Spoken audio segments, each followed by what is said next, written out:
The morning started like any other on Cedar Valley Farm. John Mitchell was on his tractor, trying to salvage what was left of his failing crops, when he heard the scream. Racing toward the cliff's edge, he found her, a beautiful woman, inexpensive, riding clothes, desperately clinging to a rocky ledge. With nothing but an old rope and quick thinking, he pulled off a daring rescue. When her security team rushed in offering a fortune in reward money, John simply tipped his hat and walked away. Little did he know, the woman he'd just saved was Catherine Wells, America's most secretive billionaire. What happens when a man who has nothing but his principles meets a woman who can buy anything except genuine kindness? Before we jump back in, tell us where you're tuning in from. And if this story touches you, make sure you're subscribed, because tomorrow I've saved something extra special for you. Dawn crept across Cedar Valley Farm, painting the withered cornfields in shades of amber and gold. John Mitchell had been up since 4, his calloused hands wrapped around a chipped coffee mug as he studied the weathered deed hanging on his kitchen wall. The Mitchell name was barely legible after decades behind glass. The elegant script faded, but still proud. Property hereby granted to Samuel Mitchell, Anno Domini, 1932. He traced the familiar morning routine that preceded the rescue. Coffee, weather report, equipment check. Simple rituals that anchored him to the land just as surely as his grandfather's signature anchored that old deed. The kitchen clock ticked away in the background, marking time until his meeting with Tom Brady. At the bank, "Your daddy would have been proud of what you did yesterday," Martha, his housekeeper of 30 years, said as she set a plate of eggs before him. She'd helped raise him after his mother passed, and these days she was more family than employee. Saving that woman like that, pure Mitchell grit. John merely nodded, his mind on the stack of papers in his office. The latest bank statement showed an increasingly familiar story: mounting debts, declining yields, and prayers for rain that seemed to fall on deaf ears. 4 generations of Mitchells had worked this land, but he might be the last. "Tom's been patient," Martha said, reading his expression. "Known your family since before you were born." "Patience runs out, Martha. Even Tom's got bosses to answer to." The morning sun caught the deed's frame, throwing golden light across the kitchen. John remembered his father's stories about Samuel Mitchell, how he'd mortgaged everything he owned to buy this land during the Depression. "Soil's got long memory, son," his father used to say. "You treat it right, it'll remember. Treat it wrong, it'll remember that too." These days, the soil seemed to be remembering only the drought. Teochew. Years of below-average rainfall had pushed the farm to its limits. Modern irrigation helped, but it couldn't make up for what nature had withheld. The wells were running low, and the new equipment loans were coming due. John finished his breakfast and headed to his office. The morning paper lay unopened on his desk. He couldn't bear to read another story about failing family farms or corporate buyouts. Instead, he pulled out the ledger, running his finger down columns of red ink that told the story of his struggle. A knock at the door interrupted his calculations. Martha stood in the doorway, concern etched on her face. "Tom Brady's here early. Says he needs to talk before you head out to the fields." John's stomach tightened. Bank managers didn't make early morning house calls to deliver good news. He straightened his collar and walked to the front porch where Tom waited, his usual friendly smile replaced by something more somber. "John," Tom said, extending his hand, "wish this was a social call." They settled into the porch chairs, the same chairs where their fathers had once discussed crops and weather and the price of grain. Tom pulled out a folder, and John knew before he opened it what it contained. "Corporate's been reviewing the books," Tom began, his voice heavy with reluctance. "They're calling in loans across the county, giving folks 90 days to—" He trailed off, unable to finish. "To get out," John completed the thought. "You've got more equity than most," Tom offered. "Could probably get a good price if you—" "Sold now before they force the sale." John's voice was quiet but firm. "This land's not for sale, Tom. Never has been." "Times change, John. Your daddy understood that near the end. Why he started talking to those developers before he passed." John's head snapped up. "What developers?" Tom shifted uncomfortably. He never told you? Was in talks with AgriCorp. About selling. Got pretty close too, from what I heard. But then his heart gave out and, well, the revelation hit John like a physical blow. His father, the man who taught him that land was something you stewarded, not something you sold, had considered selling. The thought reopened wounds he'd thought long healed. Martha appeared with coffee, her timing impeccable as always. The pause gave John a moment to collect himself, to push down the confusion and hurt that threatened to surface. 90 days, he finally said, accepting the papers from Tom. That's not much time. I'll do what I can to buy you more, Tom promised, standing to leave. But John, don't wait too long to consider your options. Good land's still worth something, even in a drought. John watched his old friend drive away, dust rising behind his car like the ghosts of past promises. The morning sun was fully up, now burning away the last traces of dew from his failing crops.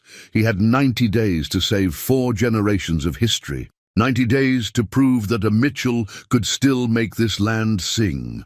The deed caught the light again as he stepped back inside, its glass reflecting both the past and the uncertain future. Yesterday's rescue seemed like a dream now, faced with the harsh reality of daylight and debt. He had no idea that the woman he'd saved would soon offer both salvation and complication, or that his refusal of her reward would set in motion events that would change not just his life, but the very future of Cedar Valley itself. The glossy magazine cover lay untouched on Catherine Wells' desk, her own face staring back at her. "The Invisible Billionaire, Catherine Wells' first and only interview," proclaimed the headline. She hadn't wanted to do it, but James, her PR director, had insisted that AgriCorp's shareholders needed a face to connect with their investments. "Ms. Wells," James appeared in her office doorway, tablet in hand. "The board is asking about yesterday's incident." Catherine touched her shoulder, still sore from hanging off the cliff. "Tell them I'm fine. It was just a riding accident. They're more concerned about the man who helped you. The media's trying to identify him." She thought of her rescuer's weathered face, the quiet dignity in his refusal of her reward. So different from the endless parade of people who wanted something from her. "He's not interested in publicity, James. Let's respect that. With all due respect, Ms. Wells, anything involving you becomes news, especially with the AgriCorp acquisition moving forward." The acquisition. Catherine turned. To her window, 40 stories above Manhattan. Somewhere in a folder on her desk was Cedar Valley. Another asset to be acquired, another community to be optimized. She hadn't known that yesterday, when a stranger with an old rope and steady hands had saved her life. The board meetings. "In an hour," James reminded her. "They'll want to know your plans for the Midwest expansion." Catherine nodded, but her mind was still on the farm, on the curious peace she'd felt there before her horse spooked. She'd chosen that remote trail specifically to escape her suffocating world of boardrooms and balance sheets. She clicked through the preliminary acquisition reports on her tablet. Cedar Valley Farm was listed as a distressed asset, its owner stubbornly refusing to modernize. The satellite photos showed parcels of land that could be consolidated, ancient irrigation systems that could be upgraded, a family home that could be, what, erased? Like all the other family farms AgriCorp had absorbed. "James," she called, as he turned to leave. "Get me everything you can on John Mitchell." "The farmer?" James raised an eyebrow. "Is that wise? The board won't like personal involvement in target acquisitions." "The board isn't hanging off cliffs, James. I want to know about the man who saved my life." An hour later, the file landed. In her inbox, John Mitchell, 4th-generation farmer, widowed, 1 daughter in college, no criminal record, excellent credit history until the drought. The same drought that had made Cedar Valley Farm a prime target for AgriCorp's expansion. Her computer chimed with a meeting reminder. The board was waiting, eager to hear how their brilliant CEO would transform another piece of rural America into a model of corporate efficiency. They'd praise her vision, her boldness, her ability to see past sentiment to the bottom line. But for the first time in her 15 years of running Agricorp, Catherine felt something she hadn't expected. Doubt. "The board's ready," James announced from the doorway.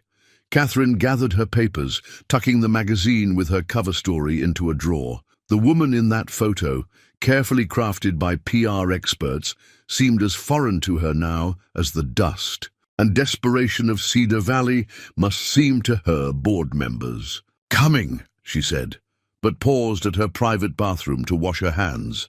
They were still scratched from gripping the cliff face, real wounds that her manicurist would tisk over later.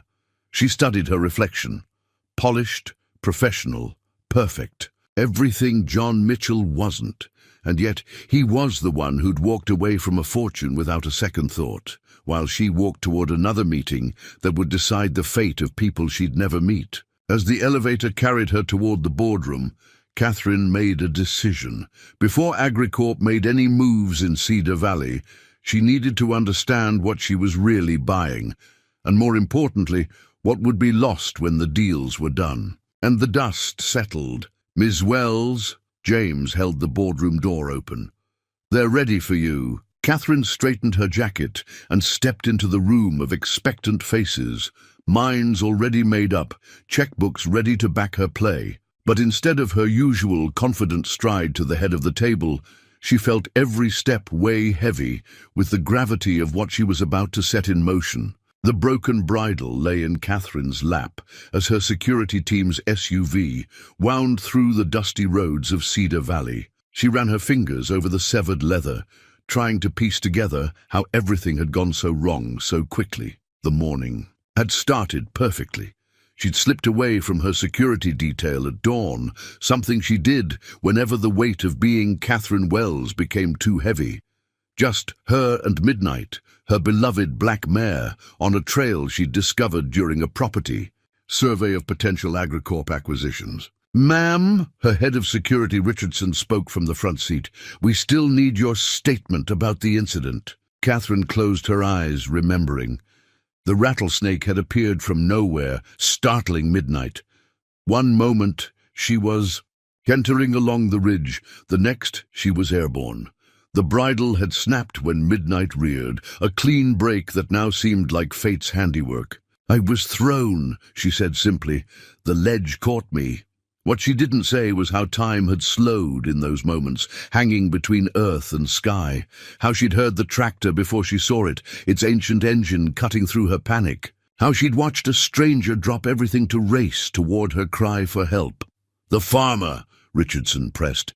"Did he recognize you?" "No." She smiled, remembering John Mitchell's face, concerned but calm. No recognition, no calculation, just pure instinctive response to another human being in danger. "We should have him sign an NDA," Richardson continued. "Standard protocol for—" "No!" Catherine cut him off. "No NDAs, no protocols. He didn't ask for anything, and we're not going to ask anything of him. But, ma'am, the media will have to find another story." She set the broken bridle aside. "What's our status with local property acquisition?" Richardson shuffled through his tablet. "Cedar Valley Farm is central to the expansion plan. Our analysts say the drought makes it prime for buyout. Owners struggling with loans, but he's resistant to offers." Catherine watched the farmland roll past her window. Failing crops stretched to the horizon, yet someone was still out there every day, fighting a losing battle against nature and economics. She thought of John Mitchell's quiet dignity, as he'd refused her reward money, the way he'd simply turned and walked back to his tractor. "Cancel the morning meetings," she said suddenly, "and find me a local realtor. I want to look at properties." "In the area?" "Properties." Richardson's surprise was evident. "The acquisition team already has satellite surveys of—" "Not for Agricorp," Catherine interrupted. "For me, personally." The SUV slowed at a crossroads. To the left lay the private airstrip and her flight back to Manhattan. To the right, more dusty roads and failing farms. Catherine made another decision. "Take the right turn," she said. "I want to see more of Cedar Valley." As they drove, she thought about the moment John Mitchell's rope had settled around her waist. His voice had been steady, instructing her to hold on, to trust him. She had, without question, she who trusted no one in her corporate world of sharks and hidden agendas. The broken bridle caught the sunlight, its worn leather telling stories of other rides, other mornings of freedom. But it was more than that now. It was a reminder that sometimes things had to break for new possibilities to emerge. "Find out what crops they grow here," she said. "What they used to grow, before the drought. What they could grow, with the right investment." "Ma'am," Richardson seemed lost. "I thought the plan was to consolidate these farms into—" "Plans change, Richardson." Catherine pulled out her phone, beginning to type. "Sometimes they have to." Outside her window, a tractor moved through a distant field. She couldn't tell if it was John Mitchell's or not, but it didn't matter. Something had shifted that morning, as surely as the earth had seemed to shift beneath her when she fell. The broken bridle had saved her life, its failure forcing her off Midnight's back before the horse's panic could carry them both over the cliff. Now she wondered what other blessings might be hidden in broken things. Failed crops, struggling farms, and the unexpected connections that could emerge from moments of crisis. The bank foreclosure notice made a harsh crinkling sound as Tom Brady smoothed it across his desk. "I really wish you weren't showing me this," he said to the woman seated across from him. Catherine Wells, dressed down in jeans and a simple blouse, looked nothing like her magazine covers. "Tell me about John Mitchell," she said quietly. Tom glanced at the notice again, then out his window toward Cedar Valley Farm in the distance. "Known him all my life, known his family longer. They're good people, Ms. Wells, salt of the earth." "And the foreclosure?" 90 days. Tom's voice was heavy. "Corporates calling in loans all across the county. John's got it better than most. At least he owns his land free and clear. Well, most of it," Catherine leaned forward, "most of it had to mortgage the north section. New irrigation equipment. Would have worked too if the drought hadn't hit." He shook his head. "John Mitchell would die before he'd lose this land, Ms. Wells. That's what worries me." The morning sun caught the foreclosure notice's red stamp, final notice. Catherine thought of her board meeting the day before, how easily they'd discussed consolidating assets and optimizing agricultural output. Sterile words for stealing people's lives. "What would it take," she asked, "to save the farm?" Tom named a figure that would have made most people wince. Catherine didn't blink. "If someone were to pay off the loans," she said carefully, anonymously, "John wouldn't accept it." Tom's response was immediate. "Man's got his pride. Same pride that made him walk away from your reward money." Catherine smiled. "He doesn't know who I am." "No," Tom agreed, "but he knows who he is." The conversation stayed with Catherine as she drove through Cedar Valley later that day. She told her security team she was scouting properties, but really she was trying to understand this place that seemed to exist in a different world from her Manhattan offices. Her phone buzzed. James, with another urgent message about the board wanting updates. She ignored it, pulling over instead to watch a farmer in a distant field. Even from here, she could see the practiced efficiency of his movements, the way he worked with his equipment like it was an extension of himself. The drought had left its mark everywhere. Stunted cornstalks, dusty roads, worried faces in the diner where she'd stopped for coffee. But there was something else, too. A stubborn resilience, a refusal to give up. She thought of John Mitchell, calmly walking away from enough money to solve all his problems. Back in her rental car, Catherine pulled out her tablet and began to work. If John Mitchell wouldn't accept direct help, perhaps there were other ways. She spent the afternoon making calls, consulting experts, studying agricultural reports. By sunset, she had the beginnings of a plan. "I need you to set up a shell company," she told her lawyer that evening.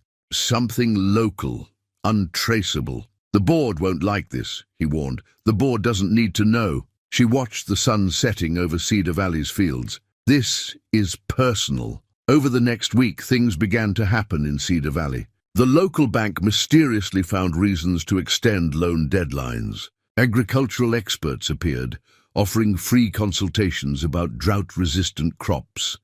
A government grant writer reached out to Tom Brady, mentioning programs that might help local farmers. Catherine watched it all from a distance, careful to keep her name out of everything. But she couldn't stay completely away. She found herself driving the dusty roads almost daily, watching John Mitchell work his land with the same determination she brought to her corporate deals. One evening she parked at the edge of his property, just watching. The setting sun turned his fields golden, and for a moment she could see what he was fighting so hard to save. It wasn't just land, it was legacy, identity, purpose. Her phone buzzed again. More messages from the board, more questions about the AgriCorp expansion. She'd been stalling them, making excuses about additional research needed. But she couldn't hold them off forever.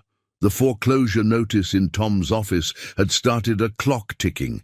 90 days to save a farm, to preserve a way of life, to figure out why the sight of a proud man working failing land had touched something deep inside her that all her billions had never reached. As if sensing her thoughts, a figure appeared on the horizon. John Mitchell, heading in for the evening. Catherine watched him walk toward his house, straight back despite the weight she knew he carried. She thought of the moment he'd pulled her from the cliff, how sure his hands had been, how solid his presence.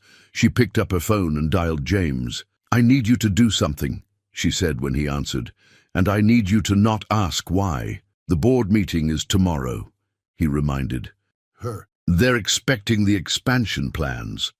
Catherine watched John's porchlight come on, a warm glow in the gathering dusk. "The plans are changing," she said. "We're going to save these farms, James, all of them." "That's not what the shareholders—" "Sometimes," she interrupted, thinking of a broken bridle and an old rope and hands that hadn't hesitated to help a stranger. "Doing the right thing is more important than doing the profitable thing." She ended the call and sat in the growing darkness, watching the lights of Cedar Valley Farm. Tomorrow she would face her board and begin the fight of her career. But tonight she let herself imagine a future where success wasn't measured in quarterly profits. A future that somehow included a proud farmer who'd reminded her what real values looked like. The foreclosure notice had started something all right, but not what the bank had intended. Instead of marking an ending, it had become a beginning. Of what, Catherine wasn't yet sure, but for the first time in years she was excited to find out. Martha was cleaning the study when she found the old newspaper clipping, yellowed with age, tucked inside John's father's Bible. "Mitchell stands firm. Local farmer refuses $1 million buyout." The photo showed a younger Robert Mitchell, John's father, standing proud in front of the farmhouse, 20 years younger, but wearing the same determined expression his son now carried. "Found something you might want to see," she called to John, who was reviewing mysterious new loan documents from the bank. He took the clipping, his eyes scanning the faded text. The article detailed his father's refusal to sell to Midwest Agricultural Corporation in 1995, despite facing similar drought conditions. The reporter had asked Robert Mitchell why he'd turned down life-changing money.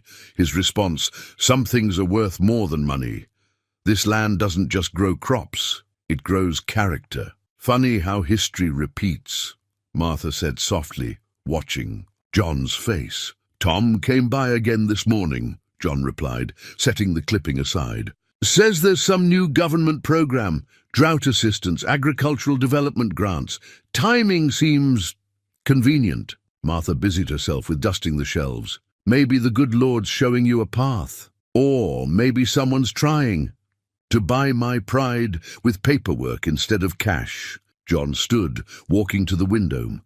The afternoon sun illuminated his fields, where the irrigation consultant he hadn't asked for was testing soil samples. First the loan extension, now these experts showing up. "You think it's her, the woman you saved?" John watched the consultant work, remembering the feel of the rope in his hands, the trust in a stranger's eyes. "Don't know. Can't prove anything." "Would it be so terrible?" Martha asked. "Accepting help when it's offered?" John picked up the newspaper clipping again. Dad used to say a man's character is built by the choices he makes when things are hardest. Your father also believed in adapting, Martha countered. Remember when he switched to hybrid seeds? Everyone said he was betraying tradition. The phone rang before John could respond. It was Sarah, his daughter, calling from college. He listened as she excitedly told him about a new agricultural scholarship she'd received, one specifically, for children of independent farmers affected by drought conditions. After the call, he sat heavily in his father's old chair. Another convenient coincidence. The scholarship would cover Sarah's remaining 2 years, erasing one of his heaviest burdens. But the timing, sometimes, Martha said, straightening. The Bible on its shelf, pride can blind us to blessings. Your father stood firm against a buyout because they wanted to destroy the farm. These folks seem to want to save it. John looked again at the newspaper clipping, at his father's determined face. The article's final quote caught his eye. A Mitchell doesn't just protect this land from nature's hardships. We protect it from those who'd erase its history. But we're not too proud to embrace changes that help us preserve what matters most. Outside, the irrigation consultant was packing up his equipment. Tomorrow, according to Tom, a soil rehabilitation specialist would arrive. All part of a new county-wide farming initiative, supposedly. Each expert offering a piece of hope, wrapped in professional recommendations and technical expertise. John thought of the woman on the cliff, how accepting his help hadn't diminished her, how trust, freely given and received, had created something pure in that moment of crisis. The newspaper clipping seemed to whisper his father's words, preserve what matters most. Maybe, John thought, watching the sun paint his struggling fields in shades of gold, that preservation could come in forms he hadn't expected. Maybe there was a difference between accepting defeat and accepting help. Martha quietly left him with his thoughts, the Bible and newspaper clipping a silent testament to the choices that shaped not just land, but legacy. In the distance, a car he didn't recognize drove slowly past his property. He couldn't see the driver, but somehow he knew. The woman from the cliff was watching, waiting to see if a proud farmer could learn what she already had, that sometimes strength lies not in standing alone, but in allowing others to stand with you. The letter arrived on a Tuesday morning, bearing the Cedar Valley Bank's official letterhead. John read it 3 times at his kitchen table, each reading making less sense than the last. The bank was restructuring local agricultural loans due to a new partnership with an anonymous regional investment group.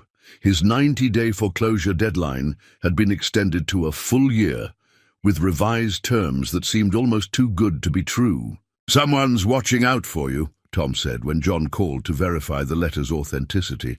"The whole valley, actually. Every struggling farm in the county got similar notices." "Who's behind it?" "Can't say," Tom replied. But something in his voice made John suspect he knew more than he was letting on. Investment group wants to remain anonymous.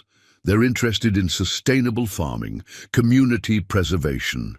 Good things, John. After hanging up, John walked his property, the letter folded in his back pocket. The irrigation consultant's recommendations had been solid. Drought-resistant crops, modern water management techniques, soil amendments that could help retain moisture. All part of the mysterious grant program that had appeared out of nowhere. His phone buzzed with a text from Sarah. "Dad, my advisor says there's an internship opening at the Agricultural Research Center. They're studying drought adaptation techniques, and they're specifically looking for students from farming families." Another convenient coincidence. John stopped at the edge of his north field, where the new soil sensors were sending data to an app he hadn't wanted, but now checked dozens of times a day. The technology was helping, he had to admit, but the pattern of anonymous assistance was becoming harder to ignore. A sleek car drove past on the distant road, the same one he'd been seeing regularly.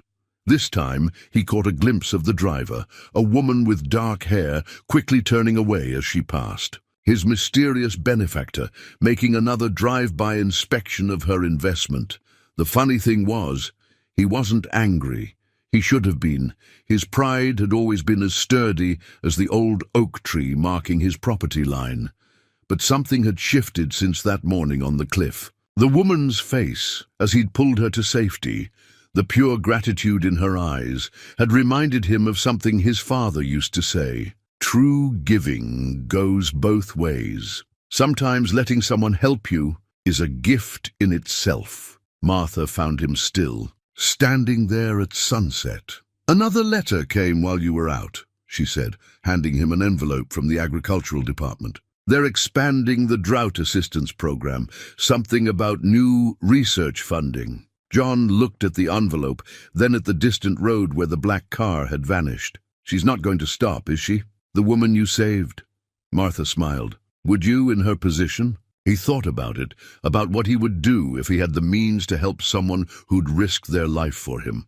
Someone too proud to accept direct assistance, but whose entire way of life was threatening to slip away. "Guess I taught her something." "That day on the cliff," he said finally, "about helping people who need it. And maybe," Martha suggested gently, "she's teaching you something too." The sun was setting over his fields, painting the struggling crops in shades of promise. The soil sensors blinked their steady green lights, monitoring moisture levels and sending data to agricultural experts he hadn't asked for, but had come to rely on. His daughter was thriving in college, her future suddenly more secure. And now, this letter offering time, the one thing he'd needed most. Anonymous or not, these weren't handouts. They were investments in the future of Cedar Valley, in the preservation of something worth saving. Just as he hadn't hesitated to help a stranger in danger, someone wasn't hesitating to help his entire community find a way forward. John pulled the bank letter from his pocket one more time. The terms were fair, the conditions focused on sustainable farming practices and community involvement. His father would have recognized it for what it was. Not a buyout, but a buy-in. Someone believing in Cedar Valley enough to fight for its future. As if on cue, the black car appeared again in the distance. This time, John raised his hand in acknowledgement. The car slowed briefly, and though he couldn't see clearly through the tinted windows, he was certain the driver had smiled. The farmer's market flyer fluttered in the morning breeze, its cheerful announcement of Cedar Valley's first annual heritage. Harvest market drawing curious locals. Catherine had orchestrated the event through one of her shell companies, but looking at the bustling square, she realized it had taken on a life of its own. Local farmers had transformed the town square into a celebration of rural life. Stands overflowed with late summer produce, handcrafted goods, and home-baked treats. The drought might have hurt the big cash crops, but the smaller market gardens, supported by the mysterious grant program, were thriving. "You're the one who started all this," Martha said, appearing beside Catherine's booth of organic honey. Catherine had been using the honey stand as cover for her weekly visits to Cedar Valley. "I don't know what you mean," Catherine replied. Carefully, but Martha's knowing smile told her the housekeeper wasn't fooled. "He's over there." Martha nodded toward the far end of the market. "Selling those drought-resistant tomatoes your experts recommended. Been wondering when you two would finally meet properly." Catherine turned to see John Mitchell arranging produce. At his stand, Sarah helping him set up. The girl had come home for the weekend, eager to share what she was learning in her agricultural program. Catherine had followed Sarah's progress through discreet inquiries, pleased to see her thriving. "Does he know?" Catherine asked quietly. "About you?" "No. About someone watching out for the valley. He suspects." Martha picked up a jar of honey. "You know, sometimes the sweetest things come from the most unexpected places." Catherine smiled at the metaphor. "I should go. My security team gets nervous when I'm in public too long." "Or," Martha suggested, "you could buy some tomatoes. They're quite good." Before Catherine could protest, Martha had taken her arm and was steering her toward John's stand. He was explaining soil chemistry to an elderly couple, his face animated as he discussed the new techniques that had saved his crop. He looked different here, lighter somehow, the weight of worry lifted slightly from his shoulders. "John Mitchell," Martha called out. "Got someone here interested in your famous tomatoes." He turned, and Catherine felt the moment of recognition flash between them. His eyes widened slightly, but to his credit, he didn't react otherwise. "Ma'am," he said carefully, "welcome to Cedar Valley. Your tomatoes come highly recommended," Catherine managed, aware of Martha slipping away, leaving them alone. "New variety," John replied, selecting a few perfect specimens. "Part of a agricultural innovation program." Their fingers brushed as he handed her the bag, and Catherine felt the same steady strength that had pulled her from the cliff edge. "The program seems to be working well. Some might say too well." His voice was quiet, meant only for her. "Lot of fortunate coincidences." Lately, Catherine met his gaze. "Sometimes fortune favors those who help others without asking anything in return." A small smile tugged at his lips. "And sometimes those others find ways to return the favor, whether it's wanted or not." "Dad," Sarah called out, approaching with a stack of flyers. "The Agricultural Extension Office loved my proposal for the Community Seed Bank. They're going to fund it as part of the Heritage Preservation Initiative." She stopped short, seeing Catherine. "Oh, sorry, I didn't mean to interrupt." "Not at all," Catherine smiled. "Your father was just telling me about his innovative farming techniques." "Isn't it amazing?" Sarah beamed. "All these new programs supporting local farms. My professors say it could revolutionize how small farms survive droughts." John watched his daughter's enthusiasm, and Catherine saw something soften in his expression. Whatever his suspicions about the source of all this help, his daughter's joy was real. "Sometimes," he said, looking back at Catherine, "the right help comes along at the right time."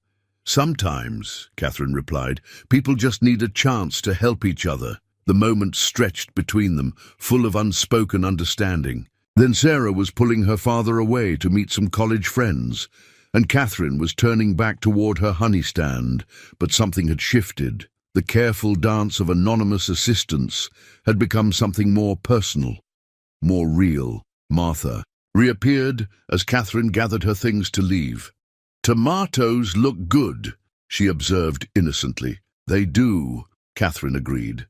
"Grown by someone who knows the value of doing things right, even if it means accepting help." Catherine watched John across the market, surrounded by community, his daughter proudly showing off the seeds they'd saved for next year's planting. Especially then. The town hall meeting agenda sat unopened on Catherine's desk in her Manhattan office. Its simple typeface and local government letterhead seemed out of place among her sleek corporate reports. Cedar Valley Agricultural Development Forum, discussing a community's future. "The board is getting restless," James said, hovering in her doorway. "They're asking why AgriCorp's expansion plans are stalled." Catherine touched the agenda. Her name wasn't on it, but her influence was everywhere. Discussion of new agricultural grants, community preservation initiatives, sustainable farming practices. "Tell them we're exploring alternative investment strategies," she said. "They don't want alternatives, they want acquisitions." James closed the door. "Catherine, what's really going on in Cedar Valley?" Before she could answer, her phone buzzed. The local number made her heart skip, but it was just Tom Brady from the bank. "Ms. Wells, we might have a problem.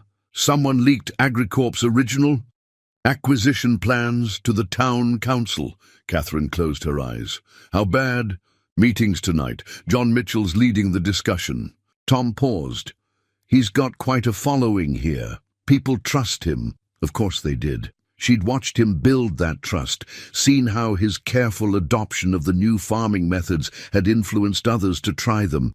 His success had become a blueprint for the valley's revival. "I'll handle it," she said, already reaching for her coat. "Handle it how?"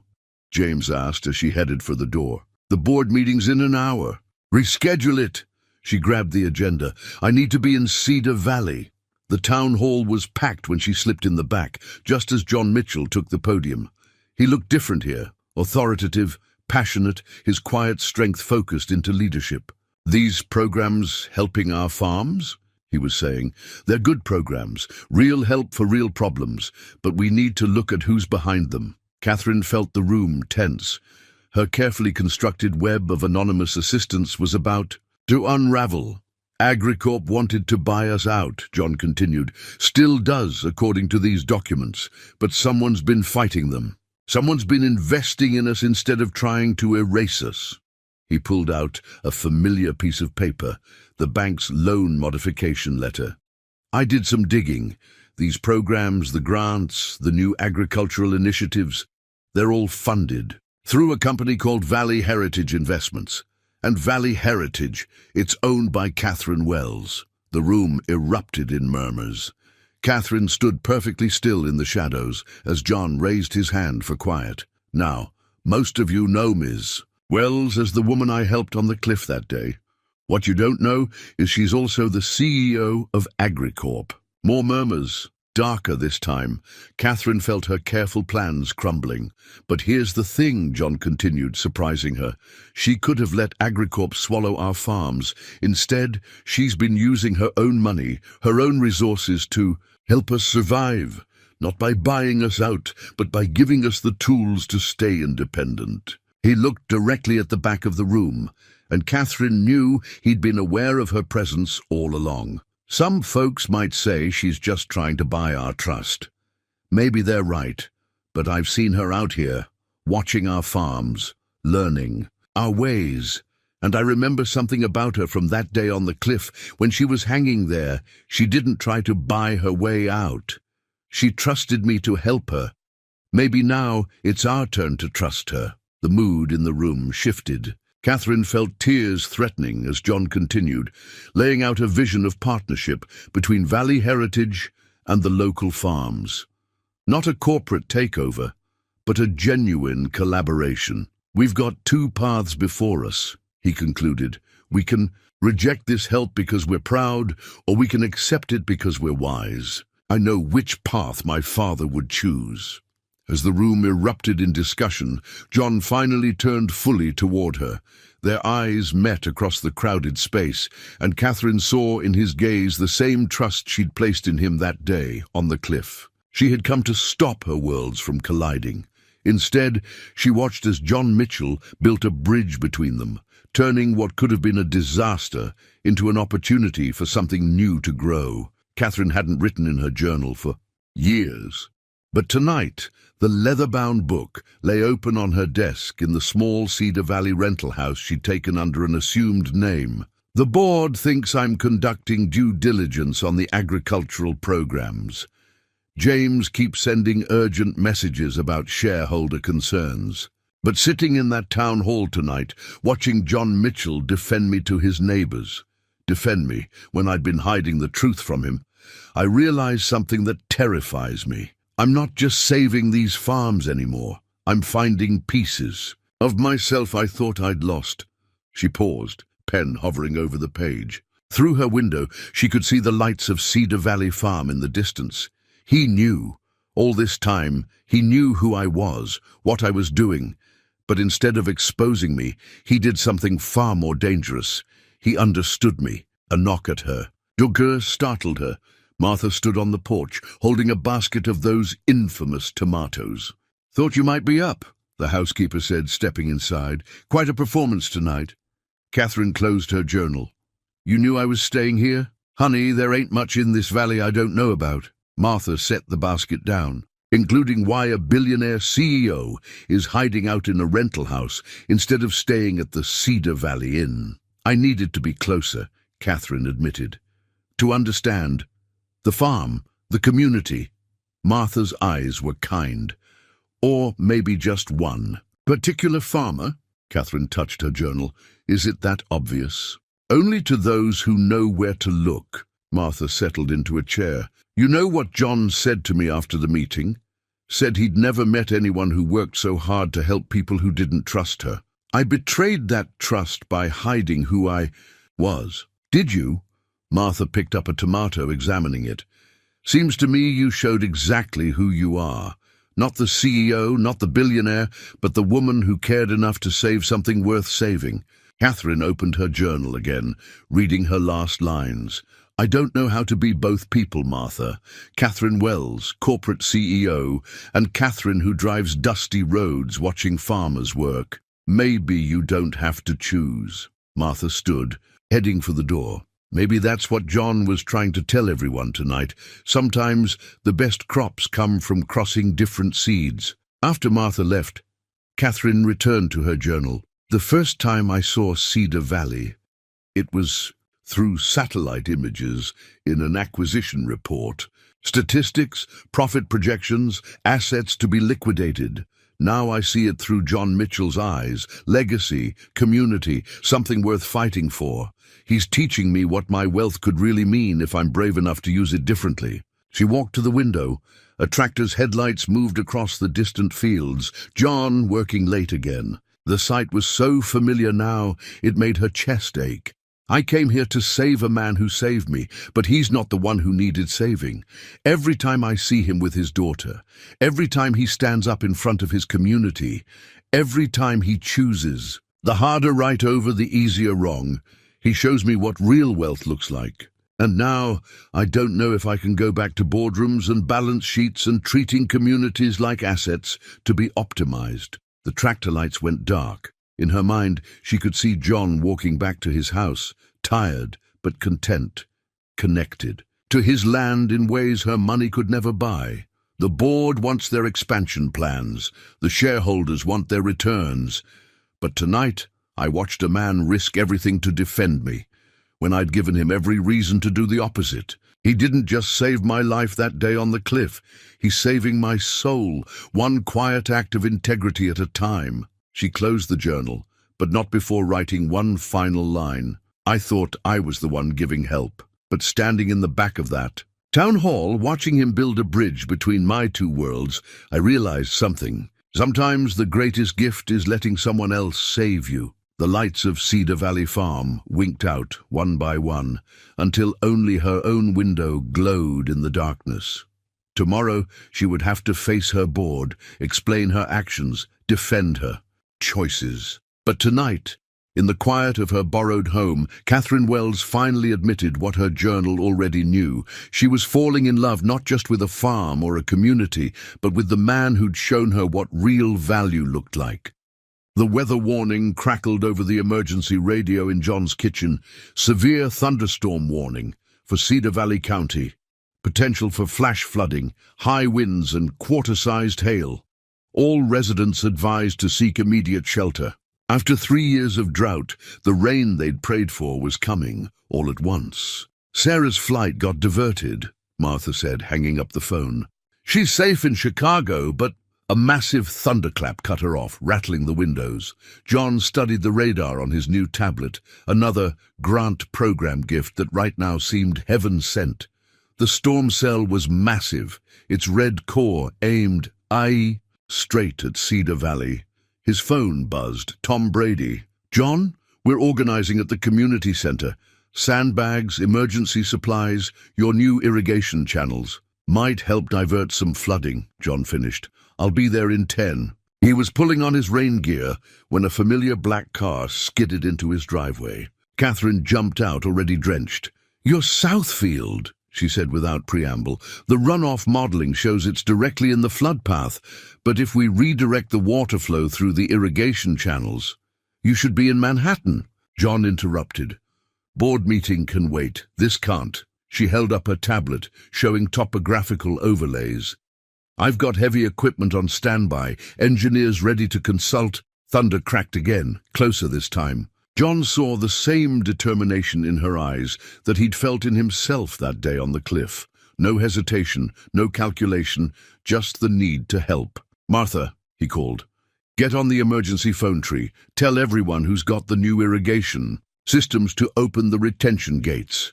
The rain was coming sideways now as they raced to the south field in John's truck. Catherine's security team followed in their SUV, looking distinctly unhappy about their boss being out in the storm. There! Catherine pointed through the streaking windshield. The new irrigation channel was already straining with rusty runoff. They worked in seamless synchronization, John operating the tractor to shore up the channel walls, while Catherine coordinated with her engineers over the phone, directing the water flow to protect both the crops and the town downstream. More trucks arrived, neighbors with sandbags, kids from the high school ag program, farmers from across the valley. The community Catherine had helped rebuild now moved like a well-oiled machine, each person knowing their role. "Mitchell," Tom Brady's voice carried over the storm. "River's cresting. We need to divert more water." John looked at Catherine, both of them soaked to the skin. She nodded, understanding without words. They'd built these defenses together, one hidden investment at a time. Now they'd defend them together. Hours blurred as they fought the storm. John saw Catherine everywhere, helping stack sandbags, coordinating with emergency services, her corporate polish washed away by rain and purpose. She belonged here, he realized, not as a CEO studying an investment, but as someone who cared enough to stand in the mud and fight. Near midnight, the rain finally slackened. John found Catherine at the edge of his south field, watching the water flow safely through the channels they'd dug. "You saved more than the farms," he said quietly. "These irrigation systems, the soil, conservation, the community coordination. Without them, this storm would have washed away half the valley." "We saved it," she corrected. "All of us. Together." She turned to face him, rain dripping from her hair. "That's what you were trying to tell everyone at the town hall, isn't it? That sometimes the best solutions come from unlikely partnerships." Lightning flickered in the distance, illuminating the valley they'd protected. John saw his father's weathered face in his mind. The land doesn't just grow crops, it grows character. "You know," he said, "when I pulled you up from that cliff, I thought that was the end of the story. Local farmer helps stranger, goes back to his quiet life." Catherine smiled. Instead, the stranger couldn't stop herself from helping back, couldn't stop herself from caring, John corrected gently. The moment stretched between them, full of unspoken things. Then Martha's voice called from the house, breaking the spell. "Emergency services wants an update," she said. "And Sarah's on the phone, worried sick about both of you." They turned toward the house, but Catherine paused. "John, thank you for defending me at the town hall, for seeing what I was trying to do, even when I was hiding." "Nothing to defend," he replied. "You showed us who you really are tonight. Not with money or programs, but with this." He gestured at her mud-covered clothes, her wind-blown hair. "Sometimes a storm shows us what we're really made of." The valley stretched out before them, battered but unbroken, like the cliff rescue that had started everything. The storm had stripped away pretenses, leaving only what mattered. Two people who'd discovered that saving things was easier when you didn't try to do it alone. The corporate takeover document appeared on Catherine's desk the morning after the storm. James placed it there while she was still changing out of her mud-stained clothes. "The board called an emergency session," he said. "They're voting to remove you as CEO." Catherine picked up the document, its crisp legal language a stark contrast to the earthy reality of last night. "Due to unauthorized allocation of corporate resources, deviation from approved acquisition strategies, breach of fiduciary duty." "They found out about Valley Heritage Investments," James continued. "All of it. The shell companies, the grants, the agricultural programs. Someone's been watching." "You in Cedar Valley?" "Richardson," Catherine said quietly, thinking of her too observant head of security. "He's been reporting to them. They're saying you've gone native, that you're sabotaging AgriCorp's expansion plans to protect one small farming community," and James hesitated. And one particular farmer." Catherine thought of John standing in the rain, working alongside her to save his land. No pretenses, no corporate games, just pure purpose and trust. "The vote's in 2 hours, James said. "What do you want me to do?" Before she could answer, her phone buzzed. Tom Brady's name flashed on the screen. "Turn on the business news," he said without preamble. The TV in her office sprang to life, showing footage of Cedar Valley during the storm, but it wasn't coverage of the community coming together. Instead, the headline read, "AgriCorp CEOs. Secret rural romance. Corporate funds used to woo local farmer." "It's running everywhere," Tom said. "Local stations, national networks. Someone sold them quite a story." Catherine watched in horror as private photos appeared on screen. Her car parked near John's farm, their meeting at the farmer's market, even grainy footage of them working together during the storm. "John's not answering his phone," Tom added. "But Catherine, the reporters aren't just at your office. They're here too." She clicked off the TV, her mind racing. The takeover document suddenly made more sense. This wasn't just about business. This was character assassination, designed to discredit both her professional judgment and her personal integrity. "James," she said, "get me everything we have on the board members' private holdings and call my lawyers." "Already did," he handed her another folder. "You might want to look at who's been buying up AgriCorp shares through offshore accounts." The names jumped out at her. Shell companies linked to her biggest corporate rivals. They hadn't just been watching her work in Cedar Valley. They'd been setting a trap. Her phone buzzed again. Martha this time. "You need to come. Now." "The reporters aren't the problem. It's John. Someone showed him the full AgriCorp acquisition plans. The real ones." Catherine felt her blood run cold. "What real ones?" "The ones showing how Valley Heritage Investments was supposed to be temporary. How once the farms were stabilized, AgriCorp would swoop in and buy everything at a premium. Your signature's on them, Catherine. Dated 6 months ago." The document slipped from Catherine's fingers. She remembered signing it back when Cedar Valley had just been another asset, before she'd known its people, before John had saved more than just her life. "He trusted you," Martha said softly. "We all did." "Those plans changed," Catherine whispered. "I changed. Then you better come prove it. Because right now, he's at the bank with Tom, ready to sign over his farm to one of AgriCorp's competitors." The next hour passed in a blur. Catherine's security team tried to stop her from leaving. Citing the media circus, she fired them on the spot. James begged her to attend the board meeting remotely. She handed him her resignation letter instead. "You're choosing them," he said, not needing to specify who. "You're choosing him." "No," Catherine replied, grabbing her car keys. "I'm choosing who I want to be." She found John in Tom's office, a contract on the desk before him. Through the bank's windows, she could see reporters gathering, drawn by someone's conveniently timed tip. "Don't sign it," she said from the doorway. John didn't look up. The original plan. All this time, it was just a sophisticated trap. It was, at first. Catherine stepped into the room. But then something happened. Someone showed me what real value looks like. By lying to me? By changing me? She moved closer. "Those plans are real, John. I signed them 6 months ago, but I haven't been that person since the day you pulled me up from that cliff." He finally looked at her, his eyes holding the same hurt she'd seen in the town hall, but this time without the underlying trust. "I've spent my life working with contracts and corporate takeovers," she continued. "Numbers on paper, assets to be optimized. Then I came here and found something money can't buy. Something I didn't even know I was looking for. And what was that? A place where a man's word means something, where people measure wealth in generations and trust, not dollars and cents." She gestured at the contract.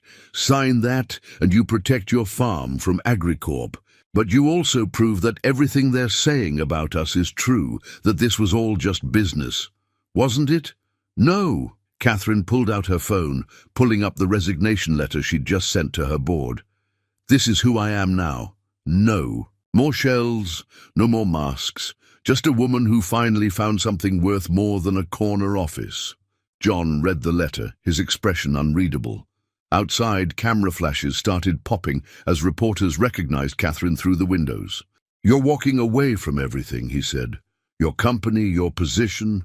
"Not everything." She held his gaze. "Just the parts that don't matter anymore." Tom Brady cleared his throat. "John, you should see this too." He turned his computer monitor, showing a breaking news alert.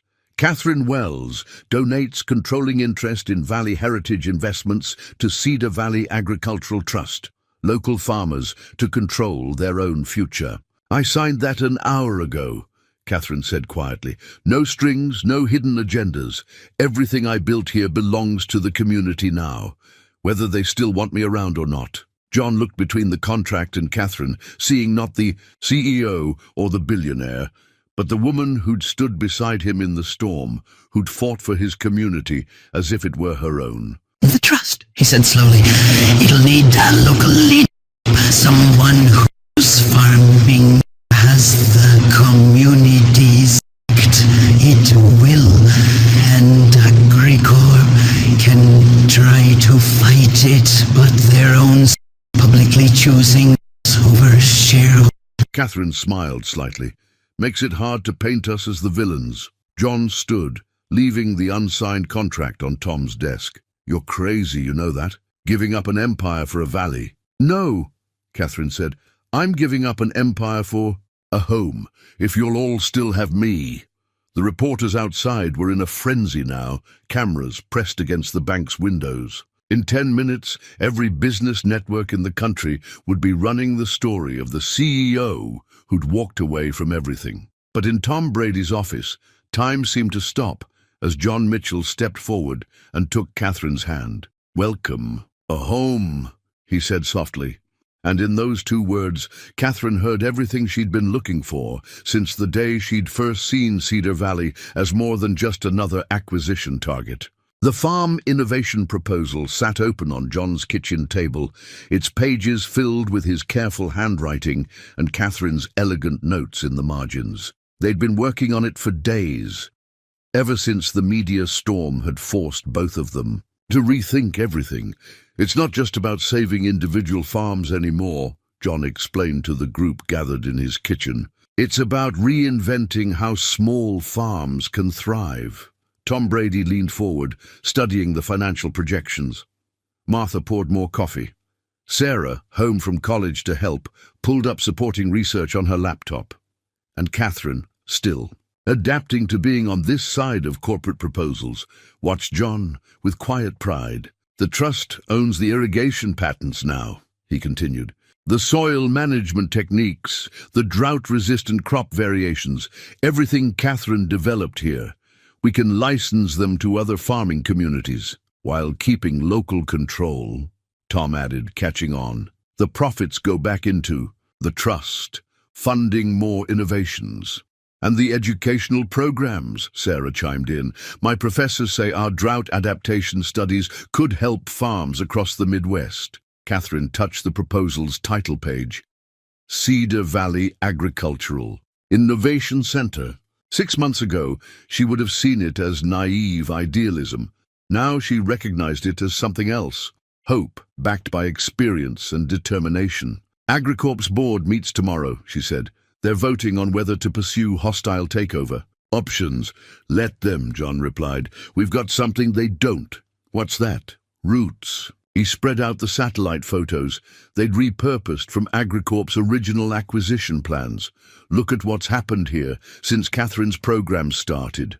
Soil quality's up, water usage is down, crop yields are stabilizing even in drought conditions. Martha set a fresh cup of coffee by Catherine's hand. Not just the land that's improved, she observed. Look at the community. Young folks coming back, new businesses opening, life returning. Sarah pulled up more data on her laptop. The agricultural program's doubled its enrollment. Students from all over the country wanting to learn sustainable farming techniques. And every one of them, John added, brings their own connections, their own innovations. He looked at Catherine. You didn't just save farms, you created a model for saving rural America. Catherine studied the proposal. Her corporate experience saw the solid business foundation, but her heart saw something more, a vision of future. Harvests, of communities rebuilding, of legacy preserved and renewed. The board won't care about legacy, she said softly.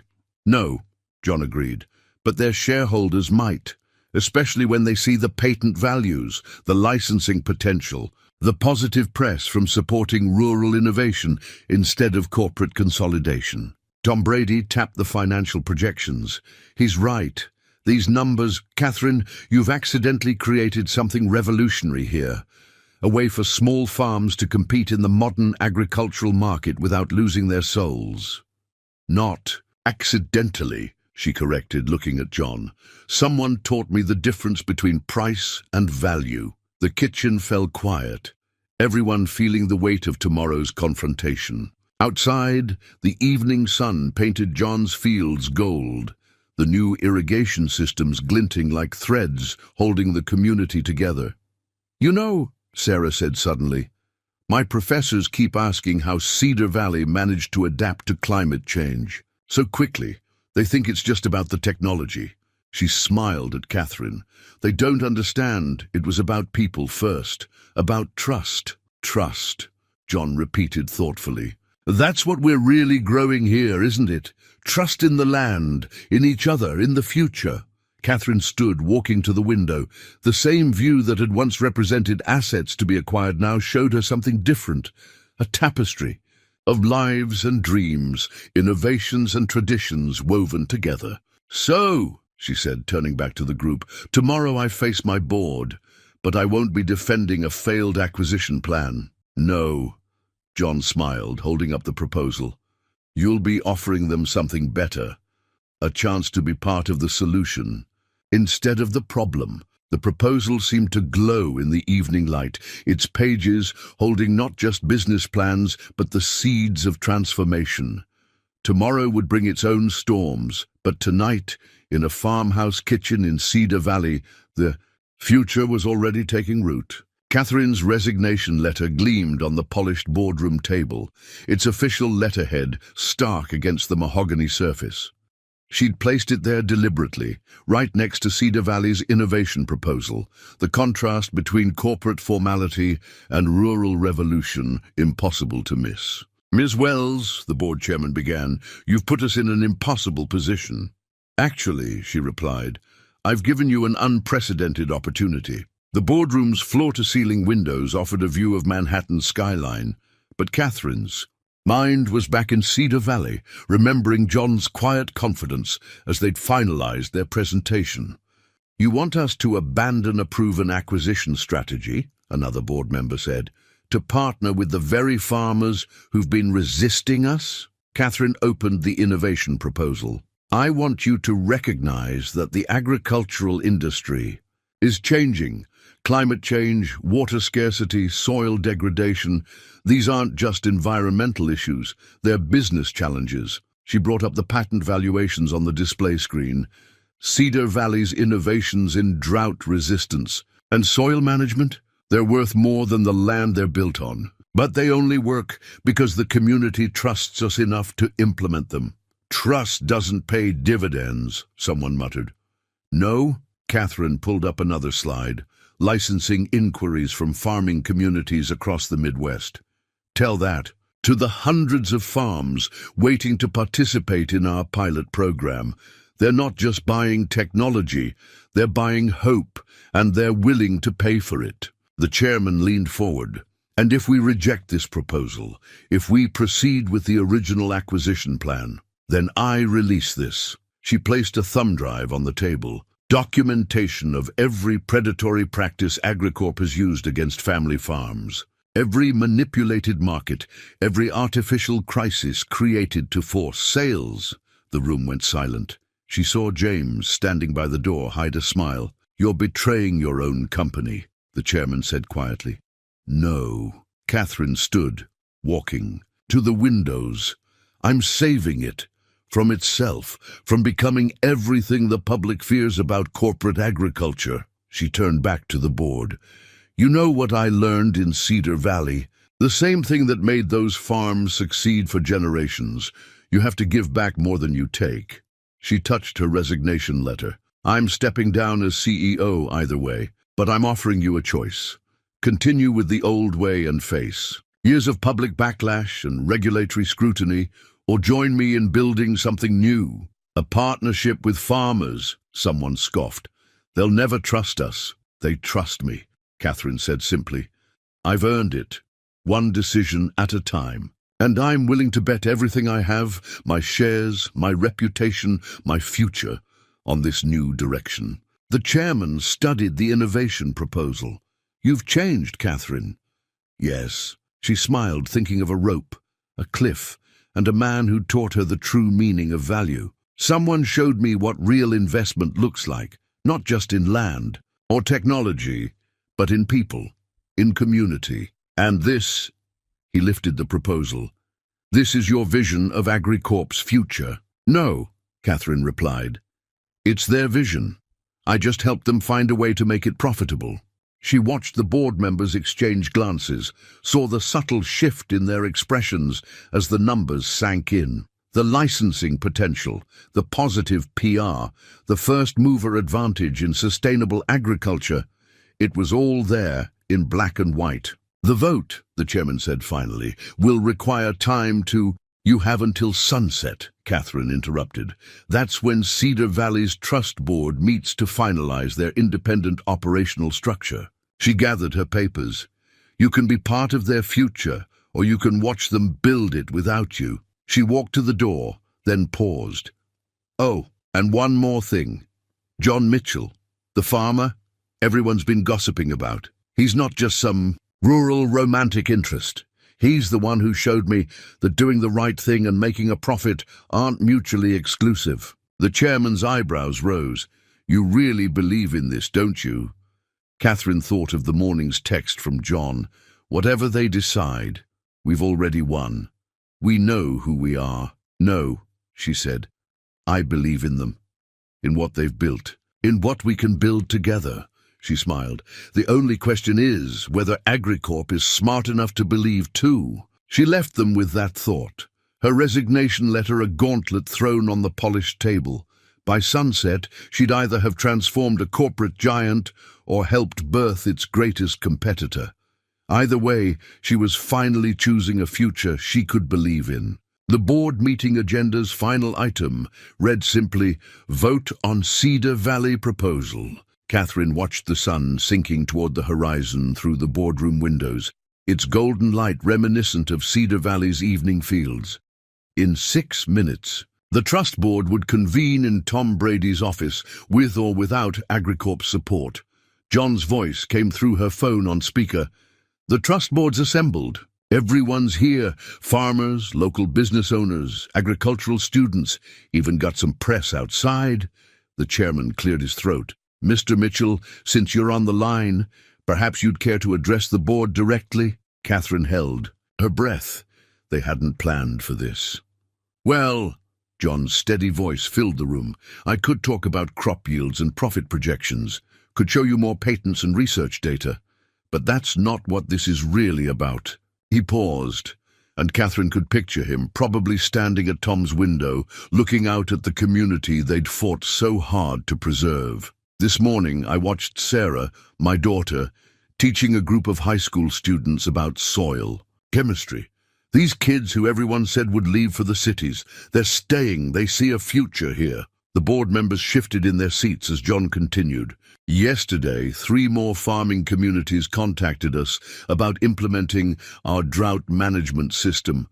Not because we're the cheapest option, but because we've proven it works. We've lived it. Very touching, one board member interrupted.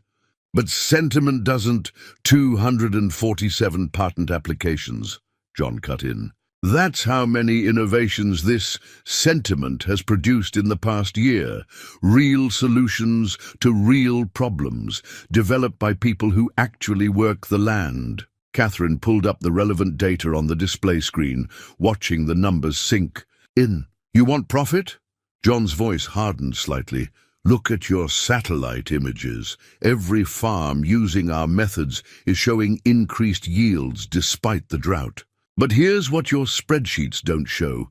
Children returning to family farms, main streets coming back to life, communities remembering how to hope. He paused again, and Catherine knew he was thinking of his own family's legacy. Ms. Wells saw it, saw that the real value wasn't in acquiring our lands, but in partnering with our knowledge. She invested in people, not just property, and people, he chuckled softly.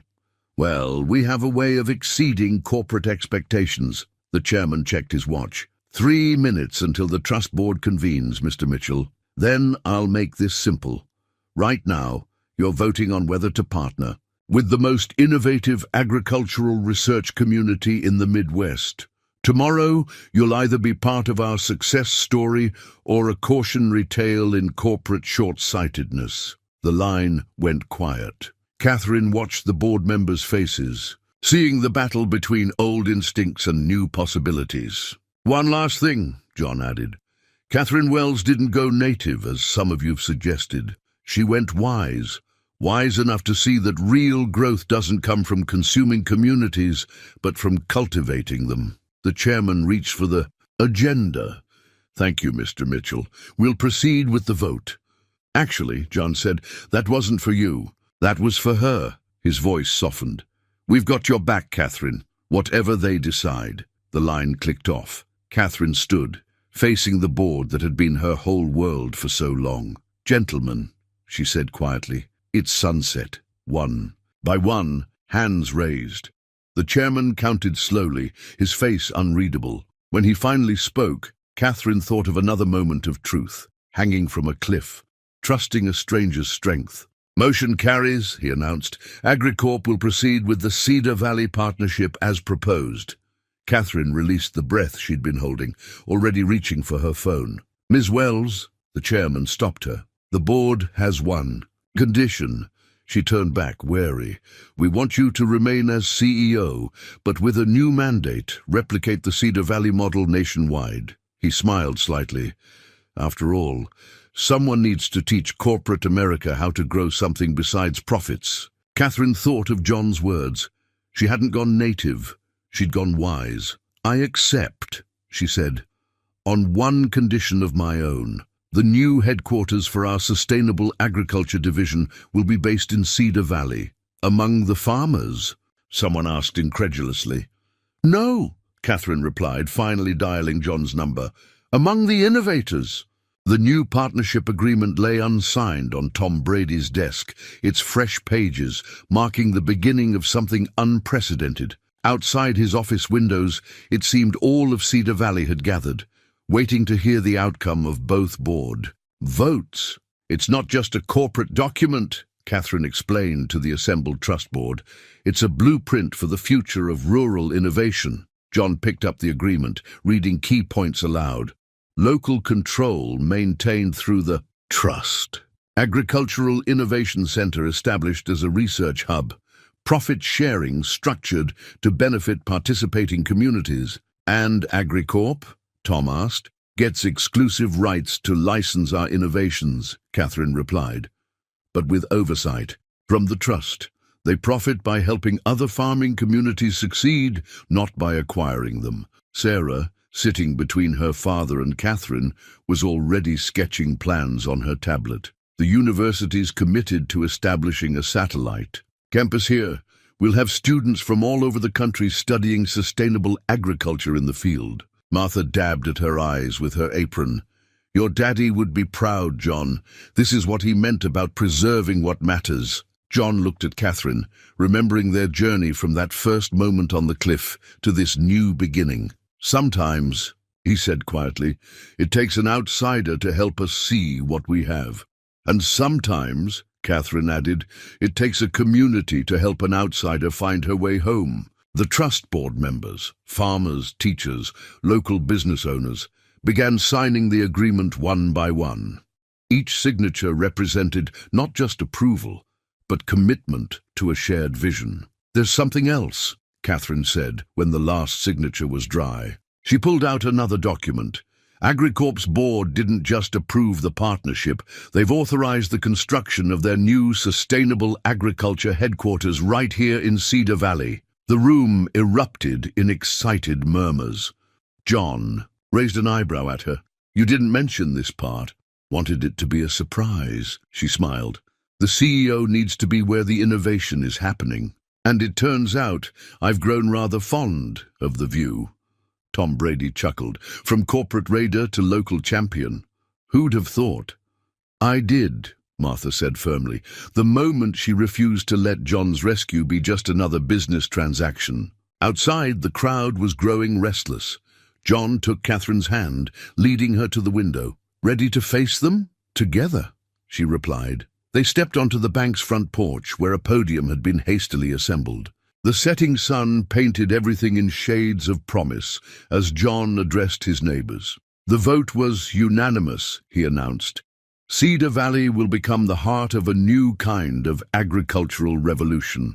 Not one that destroys family farms, but one that helps them thrive. Catherine stepped forward. AgriCorp is proud to be your partner in this vision, not as owners, but as allies in preserving and evolving the farming tradition. The crowd's cheers were interrupted by Sarah rushing out with her tablet. First registration just came in for the Innovation Program. A farming collective from Nebraska wants to implement our water management system. More cheers. Catherine watched John's face as he saw his community's knowledge, their hard-won innovations, beginning to help others. This was what real value looked like. Not assets on a balance sheet, but wisdom shared and multiplied. You know, he said as the celebration continued around them, when I threw you that rope on the cliff, I had no idea I was really pulling my whole world up into a new future. And when I drove out here to acquire some struggling farms, Catherine replied, I had no idea I was really finding my way home. The partnership agreement, safely preserved in Tom's office, was more than a corporate document. It was proof that sometimes the best investments couldn't be measured in dollars. They could only be measured in trust, in community, and in the kind of love that grew slowly and surely, like crops reaching toward the sun. Martha appeared with champagne.